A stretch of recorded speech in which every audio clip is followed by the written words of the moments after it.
Muchas gracias a la FED, gracias al CE por estar acá, gracias a ustedes, que son un montón. Nos van a tener que tener paciencia y darnos mucha energía porque somos 3 almas sensibles, así que mucho. Pero bueno, muchas gracias. Vamos a arrancar a charlar con Juan y con Michelle, que bueno, cada uno a su manera son 2 referentes contemporáneos de la ciencia ficción y de la ficción extraña, que este año han publicado y se ha vuelto a publicar la obra de Michelle con Caja Negra, que es la editorial que nos convoca hoy, en la colección Efectos Colaterales. Sí. Ah, perfecto. Así los pueden ver, cuáles son los libritos. Bueno, Materiales para una pesadilla, que es la obra de Juan, y Gauchopunks, Ficciones Gauchopunks, de Michelle. La idea de la charla es que crucemos un poco esto, ¿no? ¿Cuáles son los mundos que los habitan a ellos? ¿Qué tienen que ver esto de las pesadillas y de estos mundos cruzándose? Abrir una conversación sobre eso, sobre las escrituras, las referencias que ellos usan o no, de dónde viene todo esto que escriben un poco. Así que voy a leer sí la presentación de cada uno porque no quiero olvidarme de nada, de todas las cosas buenas que hacen. Juan Matio nace en Buenos Aires en el 83, es escritor, editor y docente, publicó 3 veces Luz y La sombra de un jinete desesperado. Su libro Materiales para una pesadilla ganó el premio Fundación Medife Filba a Mejor Novela Argentina en el 2021. Y acaba de ser reeditado por Caja Negra, editorial en la que sacará en el 2026 su próxima novela inquietante. Michelle Nieva es de 1988, también de Buenos Aires. Es escritor, traductor y docente. Publicó, entre otros, la novela La infancia del mundo, con anagrama, y el libro ensayo Ciencia ficción capitalista. Su obra fue traducida al búlgaro, al francés, al inglés, al italiano y al portugués. Y vamos a arrancar con las preguntas. La idea es, yo les voy a hacer una serie de preguntas a ellos que van a ir contestando cada uno a su manera y después vamos a abrir breve, no mucho, para que ustedes también puedan hacer algunas preguntas si tienen ganas. Si les parece, arrancamos, porque tengo varios ejes que armé. Vamos a arrancar sobre la tradición literaria argentina. Voy a hacer un picadito entre una cosa y otra. Y les pregunto, ¿qué aspectos de la tradición literaria argentina les interesó tensionar o distorsionar en sus obras? Hola, ¿cómo están? Muy contento de estar acá. La última vez que estuve en la FED fue en el 2019, que era en el CONEX, así que muy contento de volver. Gracias a la gente que vino y muy contento de estar con Nadia y Juan y gracias a Caja Negra por organizar esta charla. Y bueno, me pidieron que empiece a hablar, pero me agarró un poco por sorpresa la pregunta. Me había preguntado cuáles son los elementos que distorsionan la tradición literaria argentina. Tomás y deformás. Bueno, en el título de este libro, que es una reedición de mis 2 primeras novelas, quería que esté la declaración de principio de esto que le puse Gauchopunk, que bueno, es un neologismo que mezcla cyberpunk y literatura gauchesca. Y es un intento bueno, de pensar el futuro desde la literatura argentina y desde la historia argentina. Y sí, tiene que ver con pensar, o sea, en el caso de la ciencia ficción, el futuro está como sobrenarrado desde la industria cultural norteamericana, también el futuro, como está pensado bueno, hoy en día de Silicon Valley, que está influenciado por la ciencia ficción, y el mundo financiero que crea valores futuros de cuánto van a valer las materias primas dentro de 50 años, 100 años, que es algo que repercute en el presente y es como que el futuro ya existe y es ese futuro que está narrado por el norte. Entonces es como, bueno, cómo intervenir en ese futuro desde el sur, y esa es un poco la idea de esto que llamo Gauchopunk. Que no es inventar otro futuro, sino que es tratar de hackear ese futuro, por ahí contando qué es lo que queda fuera de esas historias del norte, que son como utopías para bueno, los viajes a Marte, trascender la frontera bueno, de lo biológico con la inmortalidad o otros tipos de tecnologías, que son como utopías tecnológicas, pero son como para un grupo restringido, que funcionan porque suprimen bueno, qué va a pasar en el sur cuando ocurran o pensados como un horizonte. Entonces, bueno, en mi escritura me gusta pensar qué ocurre en el sur cuando los multimillonarios viajen a Marte. Y bueno, y ahí es que vuelvo a la tradición literaria argentina, al siglo XIX. Pensar qué futuros quedaron como...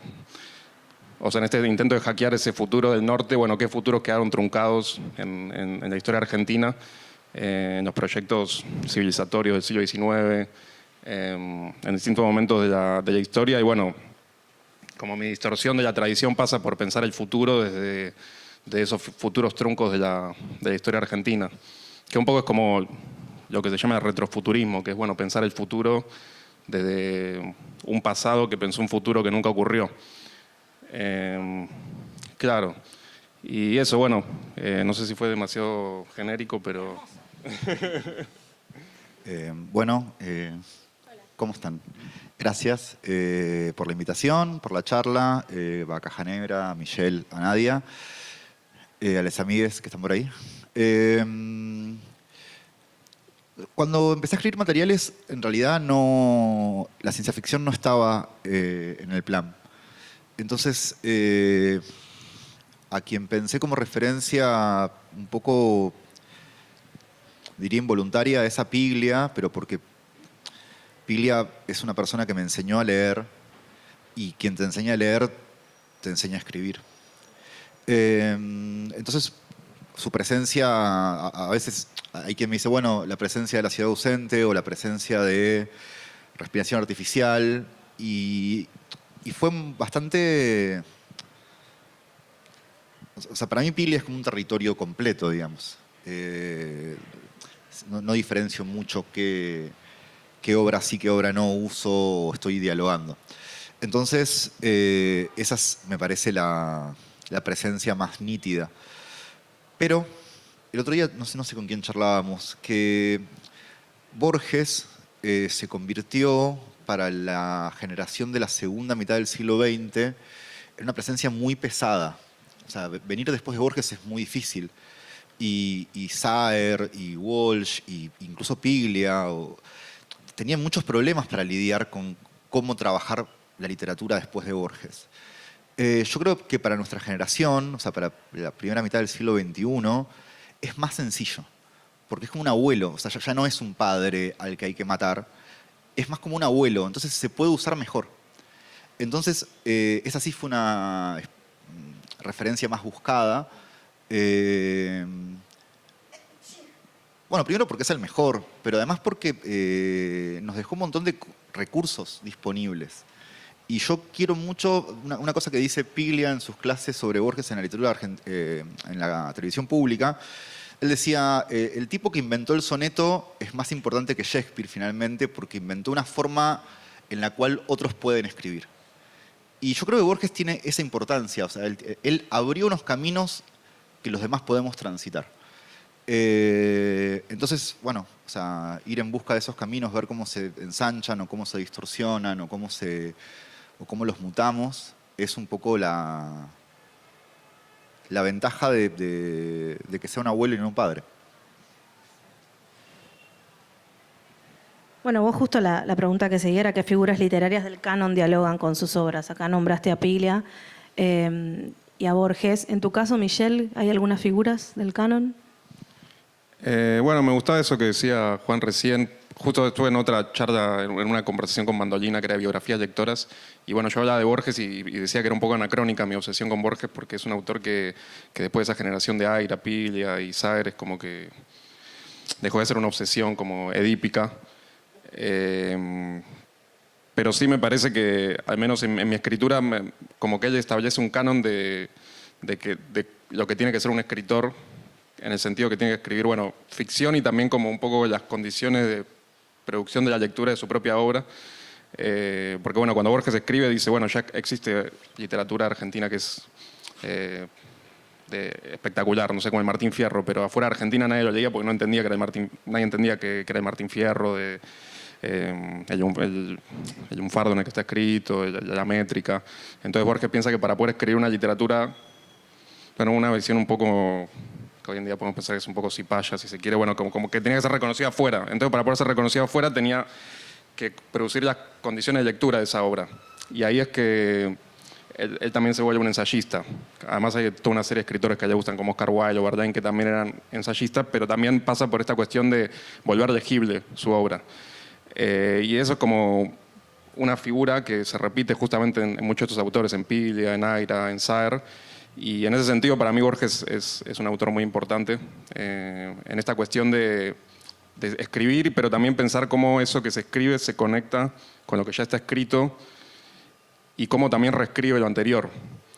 Y para mí también la ciencia ficción se volvió como un mecanismo muy poderoso porque al ser algo un poco equívoco, que no es algo que tenga una tradición tan fuerte en la literatura argentina, me permitía volver a la tradición y releer textos canónicos ya sedimentados en el sentido que tienen en la literatura, pero de una manera completamente nueva. Esto también volviendo un poco a la primera pregunta, que todavía está medio dormido. Pero bueno, como también como volver a como la ciencia ficción también como mecanismo de lectura también como me pareció muy estimulante para volver a, no sé, al origen, a Sarmiento, a Martín Fierro, porque bueno, también lo que me pasó leyendo el cyberpunk es que esta cuestión bueno, de la tecnología como degradación de la vida, bueno, pero empeoramiento de las situaciones económicas, también se relacionaba mucho con lo que había sido bueno, mi experiencia durante el neoliberalismo, con el menemismo. Entonces me parecía que era un género muy argentino el cyberpunk, cuando lo empecé a leer.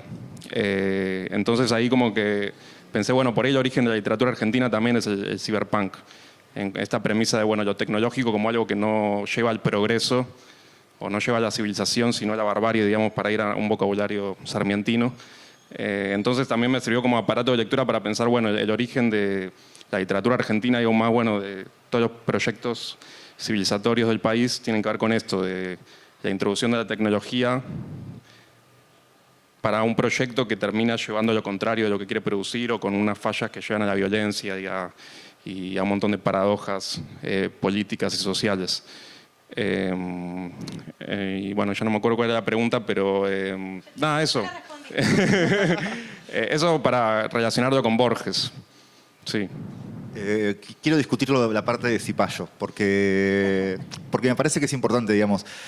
Hay un ensayo de Borges que a mí me parece muy fundamental para resolver cuestiones que todavía interesan a la literatura argentina, que es el escritor argentino de la tradición. Porque él dice ahí, imagínense principios del siglo XX y la gente discutiendo si existe o no existe el ser nacional, y si existe, dónde lo buscamos, y si hay que volver a la gauchesca o hay que volver a la tradición española, o etcétera. Y Borges diciendo, están confundidos. Están confundidos porque lo que hay que hacer es utilizar las tradiciones centrales desde posiciones minoritarias.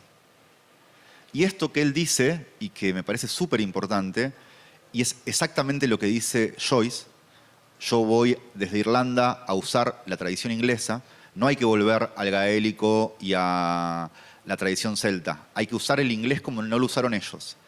Después lo va a decir Deleuze. Cuando Deleuze lee a Kafka, cuando Deleuze escribe sobre literaturas menores, llega a la misma conclusión. Entonces, a veces pensamos en Borges como alguien que está hablando un poco solo, y eso es más o menos cierto, pero cuando lo ponemos en contexto, trabaja con nosotros. O sea, nos ayuda a pensar. Entonces, nada, para no dejarlo en un lugar... o sea, voy a decirlo así.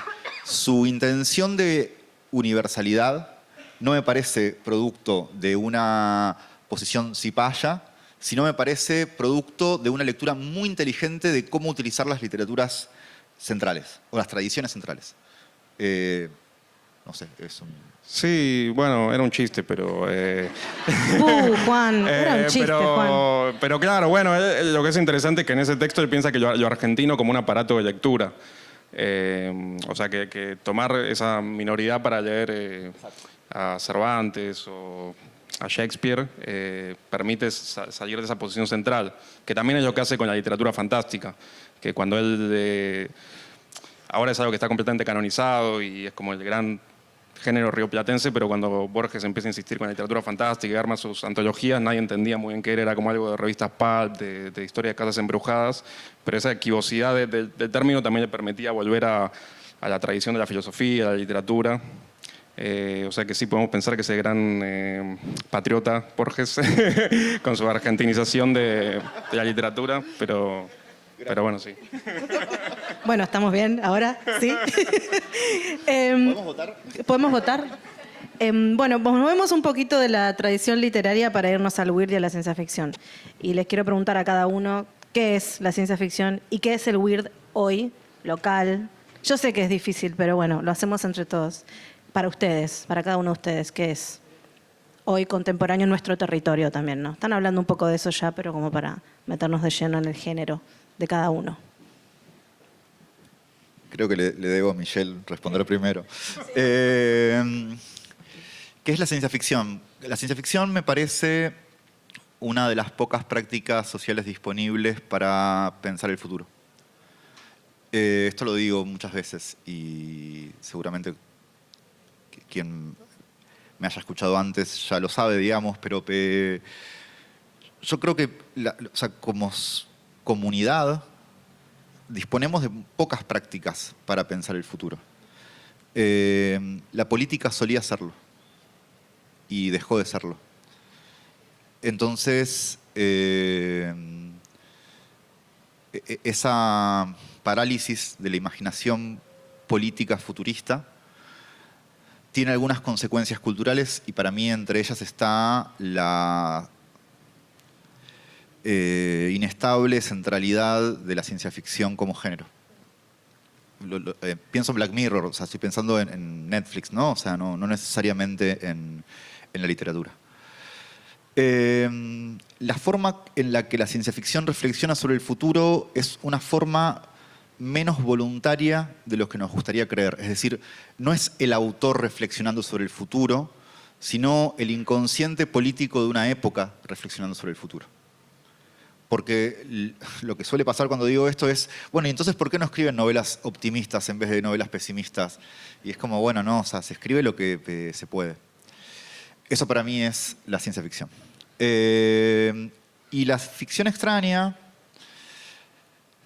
es una locura. Yo creo que tiene que ver con un problema de escalas.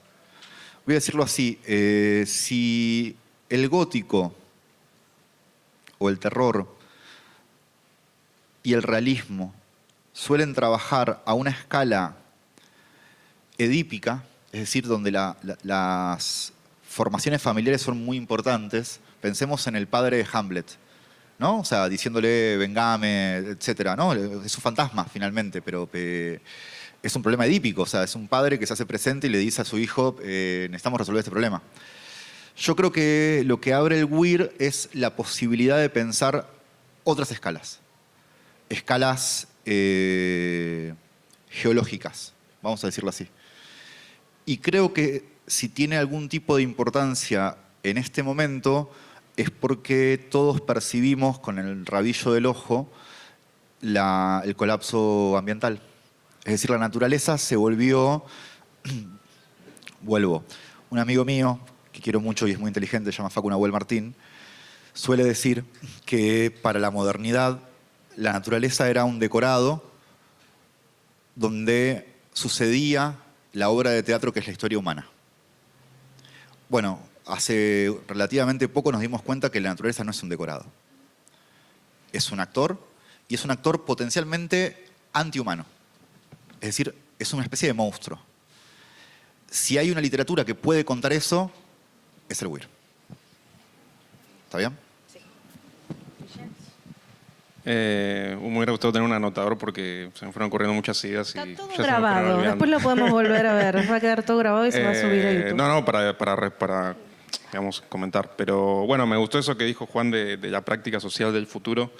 También pienso que es una práctica social para pensar la tecnología. Incluso, bueno, cuando estamos poniendo los géneros, bueno, hablando de los géneros que vamos a conversar, extraño, a veces pienso que por ella la ciencia ficción se tendría que llamar técnica ficción, porque es mucho más sobre la tecnología que sobre la ciencia, muchas veces. Pero la tecnología también, como pasa con el futuro, que está privatizado y alambrado, también la tecnología está cada vez más alambrada. Ya desde, bueno, cómo vienen los aparatos, los dispositivos, por decir algo muy estúpido, no sé, ya es cada vez más difícil poder intervenirlos, abrirlos, es como que no están hechos para poder ser intervenidos y ya como que están muy monopolizados, no sé cómo funcionan, que se conectan con otro dispositivo de la misma marca. Y así como pasa con más la materialidad, también pasa con el sentido, que ya viene muy cerrado. Por ir a algo muy básico, no sé, la inteligencia artificial es como el branding de una serie de sistemas de procesamiento de datos que nos ponen a discutir, bueno, cuán inteligentes son, pero ya asumimos que es inteligente porque el branding de las empresas que venden ese producto dicen que es inteligencia. Entonces es como que vivimos una época en la que está completamente concentrada la producción de la tecnología y también el sentido que viene adosado a esa tecnología. Entonces, en una época en la que está tan concentrado ese sentido, la ciencia ficción permite socializar una discusión sobre la tecnología. Que también pasa con la política, que es una época en la que la derecha se apropió absolutamente de todo tipo de proyecto tecnológico y también todas las estéticas tecnológicas.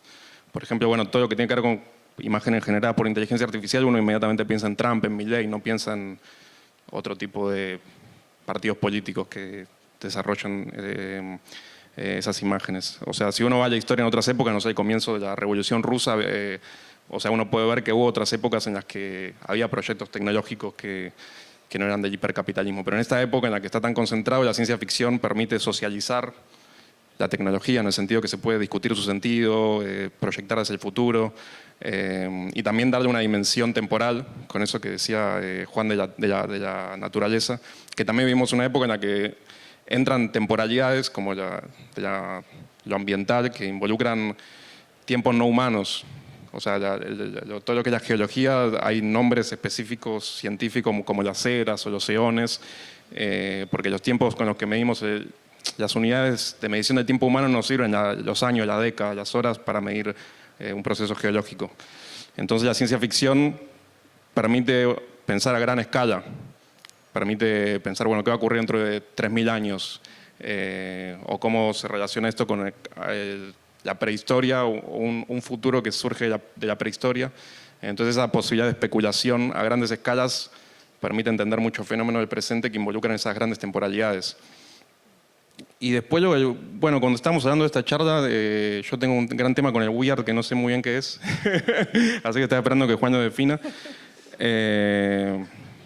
Pero bueno, justo hay un escritor, Darko Swing, que es como un teórico de la ciencia ficción, que tiene un libro que está muy bueno que se llama Metamorfosis de la ciencia ficción, y ella dice que la característica principal de la ciencia ficción es el extrañamiento cognitivo, que me pareció muy interesante porque bueno, lo que está tratando de hacer este tipo de Darko Swing es como legitimar a la ciencia ficción y darle los atributos que tenía la gran literatura, o la literatura de vanguardia al menos, que está esta idea que tiene que romper con la automatización de la vida cotidiana. Y bueno, me pareció interesante esta conexión de lo extraño con la ciencia ficción. Y bueno, el ejemplo que da Darko Swing, el libro se llama Metamorfosis de la ciencia ficción, que alude inmediatamente a Kafka. Como que para este Darko Swing el primer escritor de ciencia ficción es Kafka. Y bueno, me gustó la idea básicamente porque soy un gran admirador de Kafka. No es Mary Shelley, es Kafka. Otra vez corren las mujeres, ¿a vos te parece?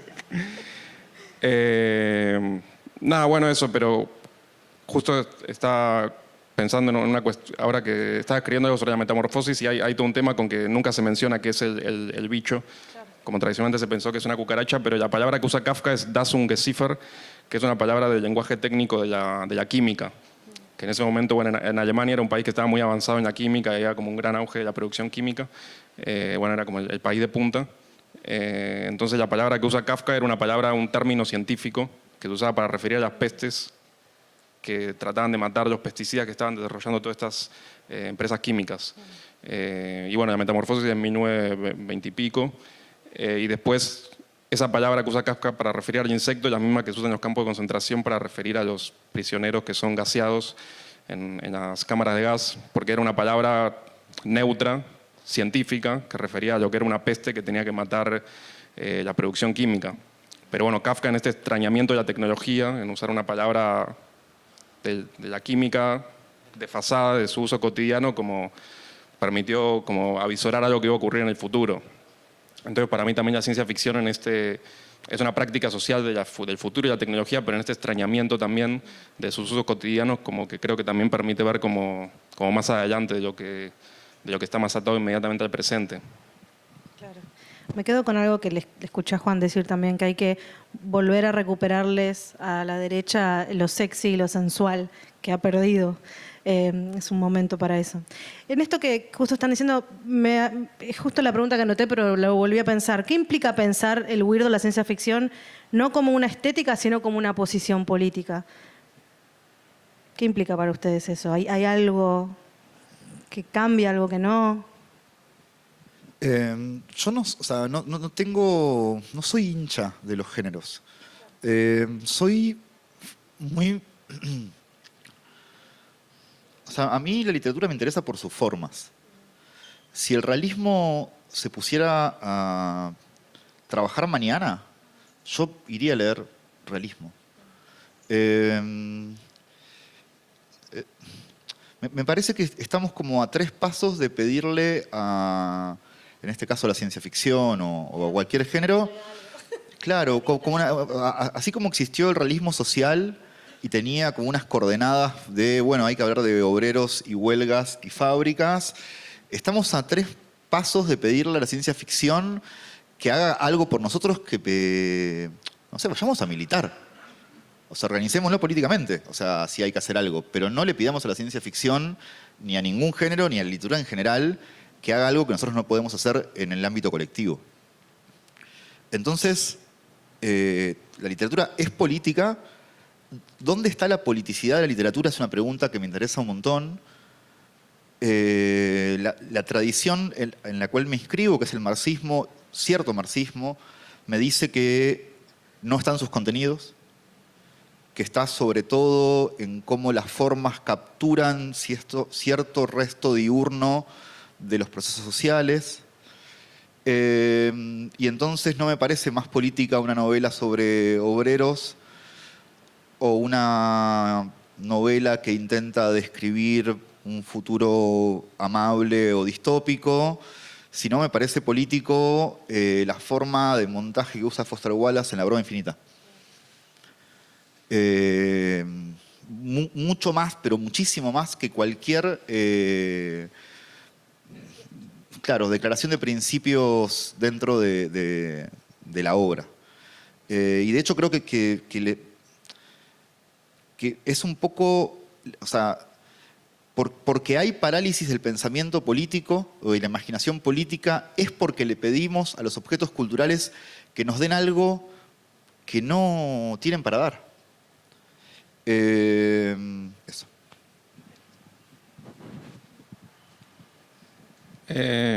Sí, coincido con lo que dijo Juan.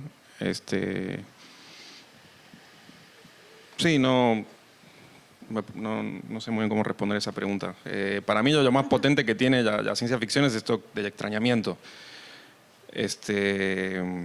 Después, con respecto a esto que hablamos de los proyectos políticos y la tecnología, también pasa con la ciencia ficción, es que no se puede eludir dentro de la historia de la ciencia ficción el capítulo en el que los multimillonarios leen ciencia ficción y tratan de usarla para desarrollar sus tecnologías de sus corporaciones.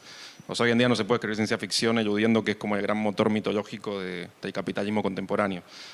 Entonces, digamos, lo político de la ciencia ficción es tratar de socializar el futuro y la tecnología de una manera distinta a como está concentrada en estos grandes centros de poder. Sí, y hay algo también que está en tu cuadernito de anagrama que tiene que ver con cuál es la óptica del fin del mundo, porque vos decís algo bien interesante que es el fin del mundo ya sucedió muchas veces, entre otras para los pueblos originarios.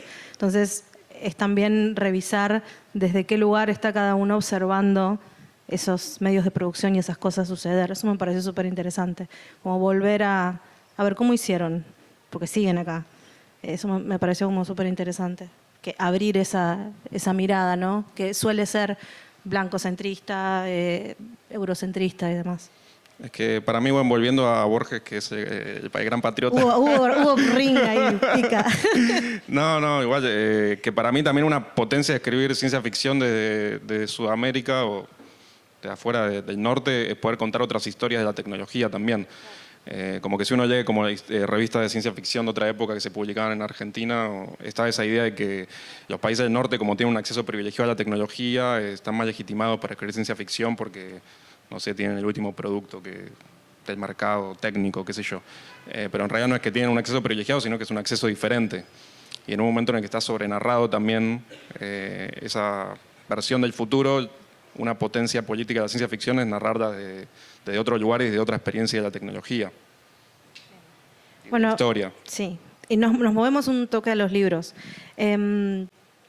Para los dos, ¿no? Lo contesta el que quiera primero. ¿Qué miedos o pulsiones actuales atraviesan sus textos? Por esto de la pesadilla, ¿no? Así se llama la charla. Así que, ¿cuáles son las pesadillas suyas reales que están acá? ¿O no? ¿O imaginarias? O... ¿Quién quiere primero? Juan.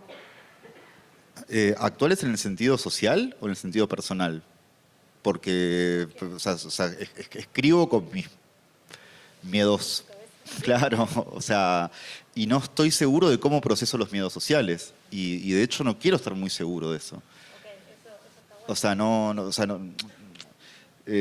Otra vez, digamos, la tecnología para mí es simplemente un tema. No tiene más, si escribiera sobre caballos o sobre, no sé, familias decimonónicas, intentaría más o menos lo mismo que intento. Claro, hay algo de la biografía de Sarlo y el no entender, digamos. Entonces, como estoy habitado por el inconsciente político de mi época, entiendo que lo que escribo expresa de alguna forma que yo mismo no comprendo los miedos de mi época. Pero no tengo más respuesta que... después tengo respuestas de 12 años de análisis, pero no sé si quiero compartirlas acá. Tenía que preguntar, capaz que decía que sí, no contaba. Bueno, de esta pregunta se tenía que hacer cargo Juan porque la charla se llama Pesadillas para el gauchoide. Yo me hago el cargo de gauchoide y Juan de las pesadillas. ¿Cuáles son los gauchos que Sí, no tengo mucho para decir ahí. Nunca me acuerdo de mis sueños, por suerte. También me analizo hace mucho tiempo, pero la novela familiar de Neurótico es muy aburrida para ser narrada en la literatura, así que trato de separarla de lo que escribo en general. ¿Cómo son los procesos de escritura? ¿Tienen algo definido? ¿Cada uno es, bueno, me siento, tengo un horario, soy estructurado, no? Cuando llega, ¿cómo es para cada uno de ustedes sentarse a escribir? Si quieren compartir algo de eso. No sé si quiero responder porque tengo una charla con Fango el lunes sobre la nueva novela y capaz que esto lo afecta, que es el editor. Es arduo en el sentido de que... miento. Mi neurosis necesita estar en estado de escritura y soy una mejor persona cuando estoy escribiendo que cuando no estoy escribiendo porque hay parte de mi cabeza que puede ir a relacionarse con ese objeto imaginario y no con la neurosis. Con lo cual, en principio, bien. Después hay momentos donde, por supuesto, que esa obsesión crece a un nivel que se vuelve complicado porque uno se enrieda, digamos, mucho tiempo. Yo pasé... Claro, yo escribo con tablitas y cuadros y cosas así, y el año pasado pasé muchas horas de mi día mirando un cuadro de Excel con colores. Eso no, que ahí tiene razón Piglia cuando dice que el capitalismo no hubiese inventado la literatura si no la hubiese encontrado hecha, porque es una práctica completamente improductiva. No tiene sentido. Es casi estúpido lo que hacemos. Pero es muy divertido. Bueno, yo soy muy desorganizado, muy a mi pesar. Investigo mucho, como escribo también ensayo y ficción, como a veces creo que lo que investigo un poco es como la materia nutricia de ambos géneros. Pero bueno, como lo que se crea por ahí diferente. En el ensayo se crean conceptos y en la ficción por ahí personajes y mundos, pero como los materiales que investigo son más o menos los mismos. Y es como algo que va de a poquito para mí cuando escribo. Si estoy empezando algo es artificial decir, bueno, me siento 8 horas a escribir, porque todavía es como algo que se está germinando. Pero bueno, tengo un personaje o un mundo y ves un poquito, va creciendo de a poco y a medida que va creciendo más, le voy dedicando más horas. Sí, la disciplina es fundamental. Siempre digo, para mí es más importante la transpiración que la inspiración. Como que si uno insiste, al cabo del tiempo algo va a terminar ocurriendo, pero es como que es un trabajo acumulativo y por ahí al principio escribo poco y a medida que el libro va creciendo va demandando más tiempo de mi parte. Y diría eso. O sea, lamento no ser muy estructurado en el sentido que nunca tengo... O sea, siempre igual lamenté no planear el libro antes, pero a la vez es algo que me doy cuenta que me gusta porque me resulta más divertido no saber qué va a ocurrir. Claro. Nunca sé qué va a No ocurrir. entender es más divertido. Sí, y un poco pienso, bueno, como en personas que hacen algo parecido a mí, bueno, César Aira es un escritor que me gusta mucho y en ese sentido admiro mucho esa cuestión de que nunca se sabe qué va a ocurrir. Por ahí es algo que lo planea, o sea, según su mito no lo planea, pero me gusta esa cuestión de nunca saber qué va a ocurrir en el proceso de escritura y que también eso se vea cuando se está leyendo.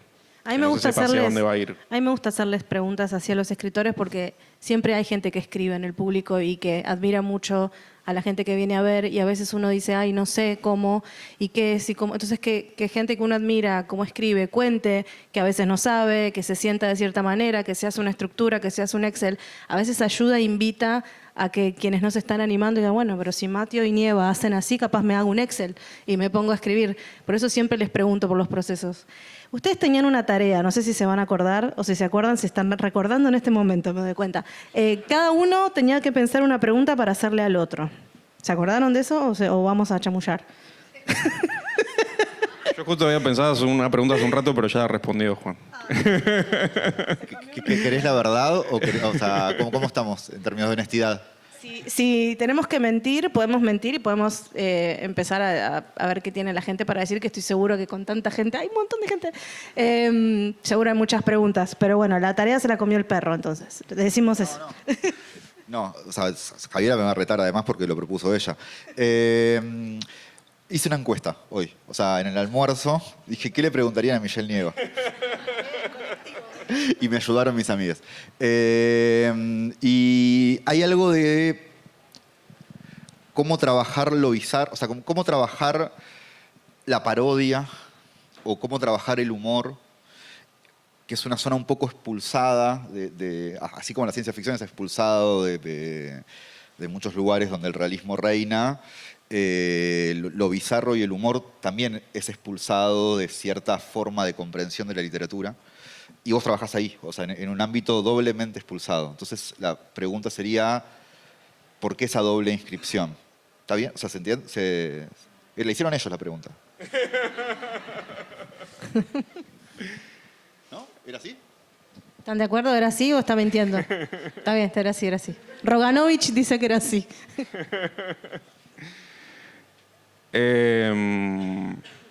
Bueno, en mi caso me pasó que traté de ser un escritor serio y no funcionó, así que un poco fue por descarte. Pero claro, pasa con la ciencia ficción, que alguna vez lo charlamos con Mike, que parece que estuvo también en formular la pregunta, que la ciencia ficción, como haber sido siempre un género considerado menor, siempre trató de tratarse muy en serio a sí mismo. Entonces es como, bueno, cómo funcionan estos aparatos y los futuros suelen ser muy solemnes y hay poco lugar para el humor. Pero bueno, a mí lo absurdo es algo que en realidad, volviendo a esto del extrañamiento, o sea, me interesa el absurdo como una manera de naturalizar o desautomatizar muchas maneras de relacionarse que parecen lo más natural y el absurdo. ¿Pensás en copy cuando escribís? O sea, yo tengo una sensación de que hay parte, o sea, Aira obvio, digamos, pero hay parte de tu literatura que viene directamente de la obra de copy. O sea, como una especie de absurdo muy radical. Sí, a mí copy me gusta mucho. Incluso, bueno, me gusta más que Aira también. O sea, después, bueno, Aira me gusta mucho como ensayista, pero en la narración me gusta eso como del delirio exponencial que hay en copy. Es como que es el delirio subido a un grado de valor que es como que nunca se sabe cuánto más va a ser y es como que también lo que pasa es que se está leyendo y nunca se sabe cuánto más va a asumir ese grado exponencial. Y sí, es un autor que me gusta mucho. Tenía algo más para decir, pero me lo olvidé, pero... Dos, pero sí, hiciste bueno, dos. sí, yo te iba a preguntar, la pregunta que yo tenía preparada, porque había venido con la tarea, era la relación con Piglia, que ya la respondiste. No sé si querés extender un poco más. Y también, bueno, sí, me interesaba, bueno, cómo habías trabajado la oralidad en el texto. O sea que podemos decir y la que pregunta tenía una... vos sos Aira y él es Piglia. ¿Qué pasó? Qué lindo, me encanta. Pero Saca estaban como en peleados, vivo. Aire y Piglia estaban peleados y con Juan nos Nosotros llevamos nos bien. podemos llevar bien, claro. Y además, bueno, en mi caso, bueno, salvando la distancia, no me voy a comparar.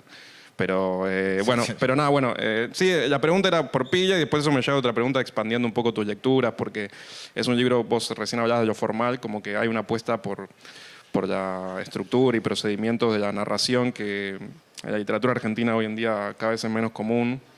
Entonces, por pilla y también si tenías otras referencias o cómo pensaste la estructura que es bastante...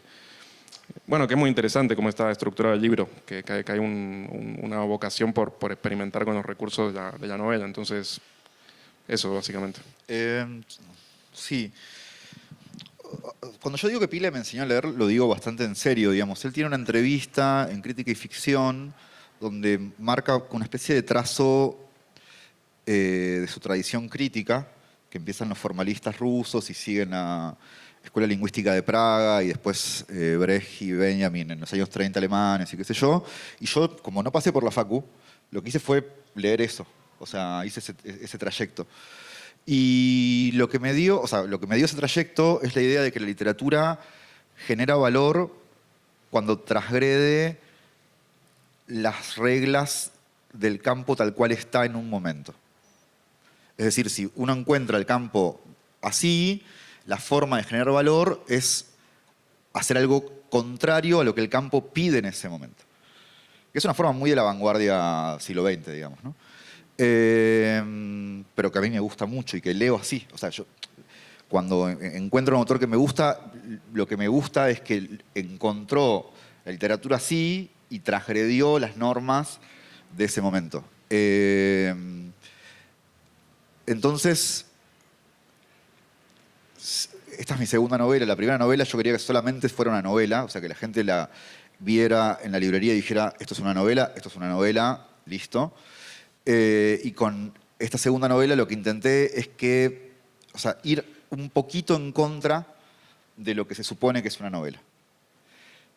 Andá a saber si lo logré, digamos, ¿no? Pero, o sea, ese era mi reto personal, digamos. O sea, como que buscar una estructura lo menos novelística que se me ocurriera en ese momento. Bueno, y vos tenés que entregar algo, ya lo sabemos, una novela nueva. Así que ya la entregó, bien. O sea que vos esperamos una nueva publicación de Juan. ¿Vos estás también por publicar algo nuevo? ¿Está por salir algo? No, Antes que le dé la palabra a ellos, creo. estoy empezando a escribir algo, pero muy germinalmente. Bien. Bueno, tenemos un ratito para las preguntas que tengan o los comentarios, quizás no son preguntas. Vayan levantando la mano y hablen fuerte. Y anímense. ¿Nadie? Ah, bien, valiente. Hola. Una pregunta liviana quizás.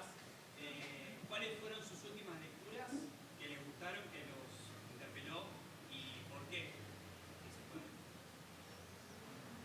¿Se entendió? Sí, estoy fan de Foster Wallace, al cual conocí este año.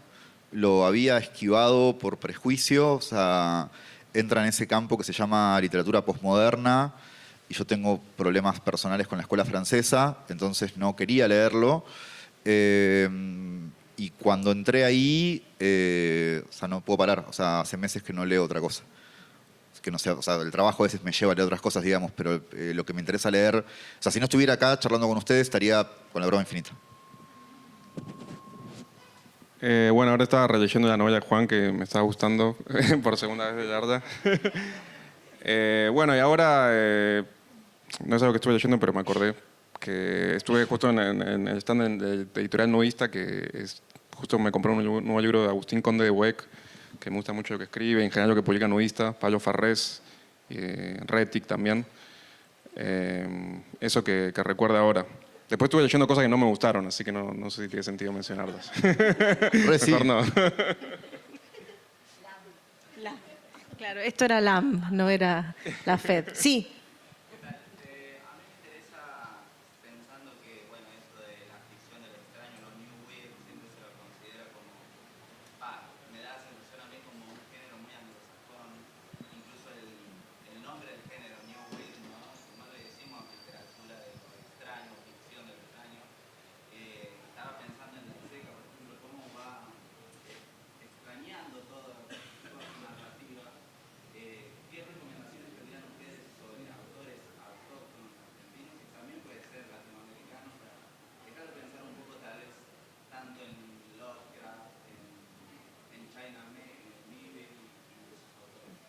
Hola Mati, gracias. O sea, voy a hacer una cosa que está mal, digamos que, o sea, lo primero que recomiendo leer es M. John Harrison, que es un autor inglés y que la rompe. O sea, porque otra vez es cómo usamos desde la periferia las culturas centrales. Dicho esto, me parece que Ramiro Sanchís hay que leerlo, hay que seguirlo, tanto en su teoría como en su ficción. Hay que leer a Robbie Chwit porque la está rompiendo. Hay que leer a Flor Canosa. O sea, están todos avergonzados porque están ahí además. Entonces, pero o sea, hay que leerlos porque fuimos amigos después. Hay que leer a Rita Indiana. Hay que leer a Eric Mota y a Baradit si uno quiere enterarse de cómo la ciencia ficción está en Latinoamérica hace ya un tiempo. O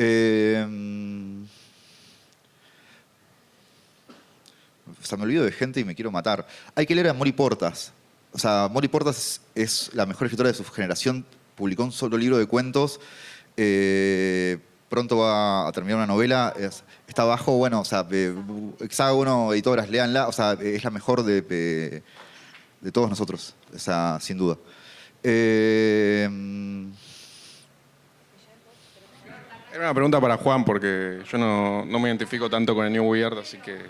A Ricardo Romero, o sea, que no llegó a Barragán, también hay que leerlo, por supuesto.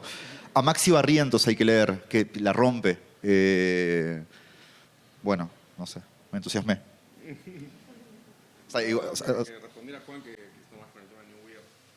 Bueno, podés contestar de ciencia ficción también. ¿Quién más tiene algún comentario? Había alguien que había levantado también al mismo tiempo que Mati y no... y se arrepintió. Ahí hay una mano. ¿Dónde? Ay, sí, hola.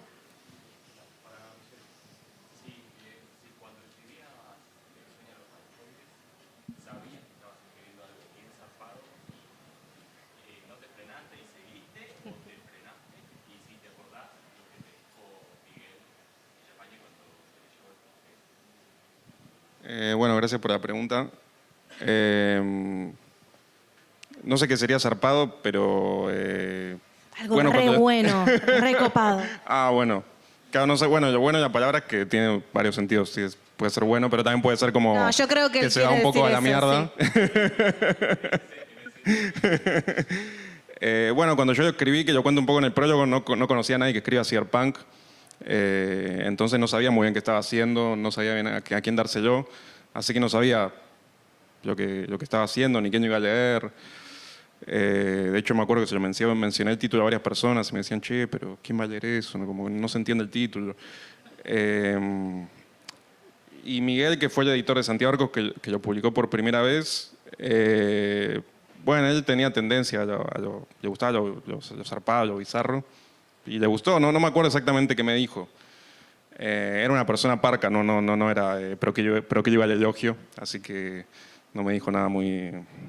no me hizo ningún elogio, pero lo quiso publicar, lo cual ya decía bastante.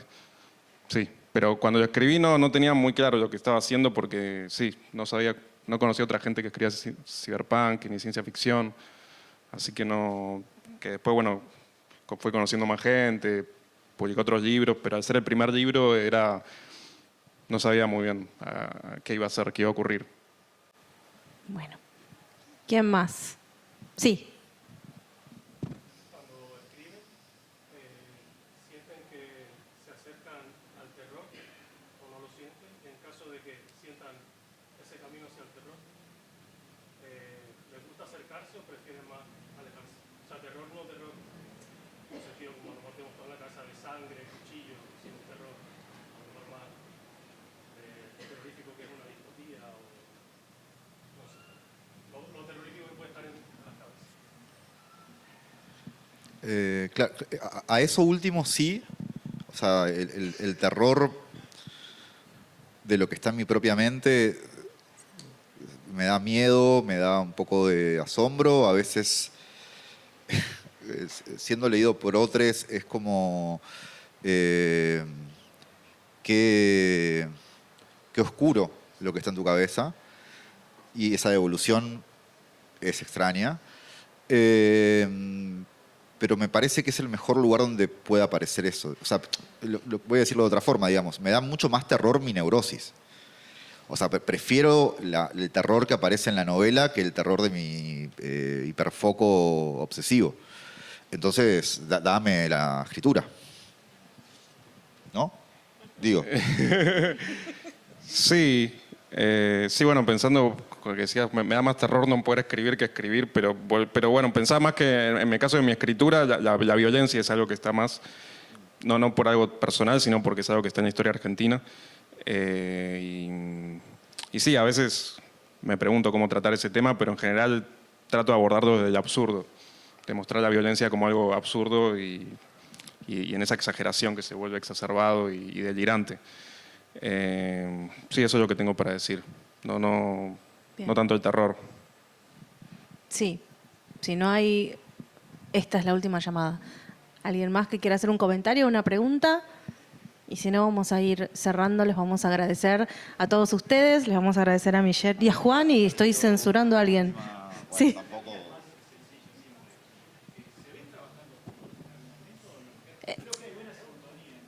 Pregunta si se ven trabajando juntos porque hacen buen match.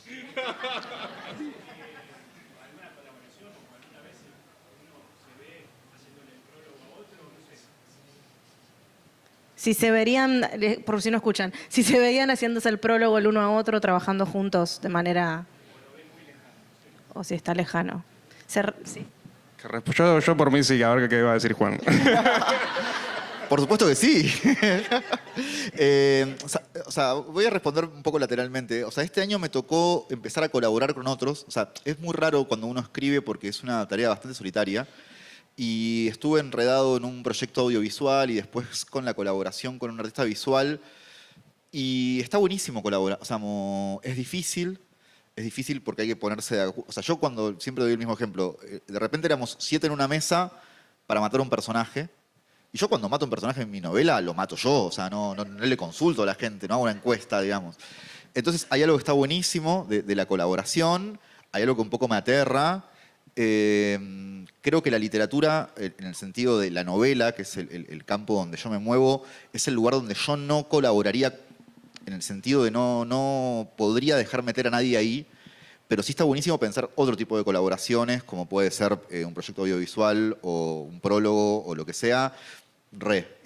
Pero es como el único lugar donde estar solo está bien. ¿Se notó? Me parece que Juan dijo que no. No sos vos, soy yo. Pero el prólogo sí, Michelle, el prólogo va a estar.